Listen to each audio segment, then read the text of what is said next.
આગળ સમાચારમાં વાત કરીએ તો સમાચાર પ્રાપ્ત થયા છે પાલનપુરની મિલમાં 3 મજૂરોના મોત થયા છે તો 5 મજૂરોને ગુંગળામણની અસર થઈ હતી। કહી શકાય કે પેપર મિલના કૂવામાં કામ કરતા 5 મજૂરને અસર પહોંચી। મજૂરોને હોસ્પિટલમાં લઈ જવામાં આવ્યા સારવાર અર્થે, પરંતુ કહી શકાય કે 3 મજૂરોના મોત થયા છે તો એક મજૂરને બચાવવા જતા 4 મજૂરોને અસર પહોંચી તો પોલીસ ઘટના સ્થળ પર પહોંચી તપાસનો દોર શરૂ કર્યો છે। 5 મજૂરોને ગુંગળામણની અસર થઈ। મિલમાં 3 મજૂરોના મોત થયા છે તો પેપર મિલના કૂવામાં કામ કરતા 5 મજૂરોને અસર પહોંચી। મજૂરોને હોસ્પિટલમાં સારવાર અર્થે હોસ્પિટલ લઈ જવામાં આવ્યા તો બીજી તરફ સારવાર દરમિયાન 3 મજૂરોના મોત નીપજ્યા। 3 મજૂરો પાલનપુર સિવિલમાં સારવાર હેઠળ છે। એક મજૂરને બચાવવા જતા 4 મજૂરને અસર પહોંચી તો ગઢ પોલીસે ઘટના સ્થળ પર પહોંચી તપાસ હાથ ધરી છે તો ફાયર વિભાગને પણ જાણ કરવામાં આવી। ફાયર વિભાગનો કાફલો ઘટના સ્થળે દોડી અને રેસ્ક્યુની કામગીરી હાથ ધરી તો મજૂરોને બેભાન હાલતમાં બહાર કાઢવામાં આવ્યા હતા। કહી શકાય કે મજૂરોને તે બાદ હોસ્પિટલ લઈ જવામાં આવ્યા જ્યાં 3 મજૂરોના મોત થયા છે તો હાલ પોલીસ તપાસ કરી રહી છે। 5 મજૂરોને ગુંગળામણની અસર થઈ હતી જેમાંથી 3 મજૂરોના મોત થયા। પેપર મિલના કૂવામાં કામ કરતા 5 મજૂરોને અસર થઈ હતી। મજૂરોને સારવાર અર્થે હોસ્પિટલ લઈ જવામાં આવ્યા અને જે બાદ 3 મજૂરો મોતને ભેટ્યા છે તો 4 કહી શકાય કે સારવાર દરમિયાન 3 મજૂરોના મોત થયા છે તો ફાયર વિભાગનો કાફલો પણ પહોંચ્યો હતો। રેસ્ક્યુની કામગીરી પણ હાથ ધરવામાં આવી તો કહી શકાય કે છેલ્લા 1 સપ્તાહથી કૂવો બંધ હતો અને કહી શકાય કે ગેસ એકઠો થતાં આ ગુંગળામણની અસર થઈ હોવાનું પણ સામે આવ્યું તો ક્યાંક ને ક્યાંક કહી શકાય કે આ મિલના માલિકની બેદરકારી સામે આવી છે, પરંતુ હાલ પોલીસ તપાસ કરી રહી છે। મજૂરોને હોસ્પિટલમાં સારવાર અર્થે ખસેડવામાં આવ્યા છે। મોડી રાત્રે આ ઘટના બની છે। સારવાર દરમિયાન 3 મજૂરોના મોત થયા છે। પાલનપુરની મિલમાં 3 મજૂરોના મોત થયા।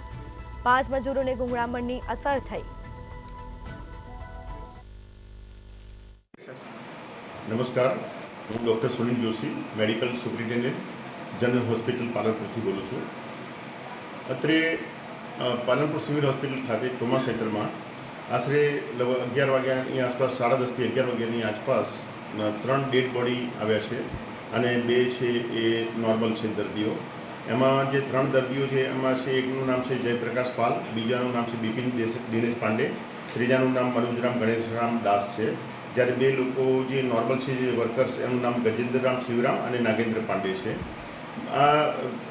આમાં એવું થયું હતું કે જ્યારે એક ટાંકી જે હતી ત્યાં પેપર મિલમાં એ ટાંકીની અંદર એક જણ ઉતર્યો હશે તો એ ગુંગળાઈને ત્યાં આગળ બેહોશ થઈ ગયો હશે એટલે એને બચાવવા માટે બીજા 2 વર્કર્સ અંદર ઉતર્યા અને એ બંને વર્કર પણ મૃત્યુ પામ્યા છે। બંનેના ત્રણેય વર્કરના કપડામાંથી કોઈ ગેસની વાસ આવે છે અને બીજા 2 જણા હતા એ બહારથી મદદ કરવા પ્રયત્ન કરતા અંદર રસી નાખી હતી અને ઓક્સિજન સિલિન્ડર ખાલી કરવા ગયા હતા અંદર અને એમને પણ ગુંગળામણ થઈ એટલે બહાર જ એ લોકો પડી ગયા હતા, અંદર ઉતર્યા નહોતા।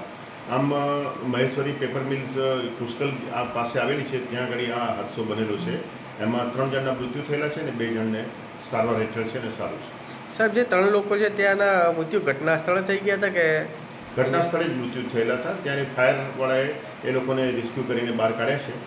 3 ડેડ બોડી જતા અને અત્યારે 2 લોકો છે એમની હાલત કેવી છે? 2 જણની હાલત સારી છે, અત્યારે કોઈ પ્રોબ્લેમ નથી।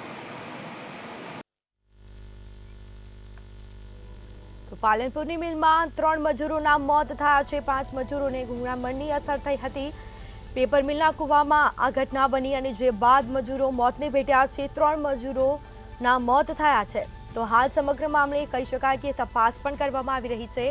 3 મજૂરો પાલનપુર સિવિલમાં સારવાર હેઠળ છે। એક મજૂરને બચાવવા જતા અન્ય 4 મજૂરોને અસર પહોંચી। ગઢ પોલીસે ઘટના સ્થળ પર પહોંચી તપાસનો ધમધમાટ શરૂ કર્યો છે તો કહી શકાય કે 2 મજૂરોના તો ઘટના સ્થળે જ મોત નીપજ્યા હતા। 5 મજૂરોને ગુંગળામણની અસર થઈ છે। પેપર મિલના કૂવામાં કામ કરતા 5 મજૂરોને અસર પહોંચી।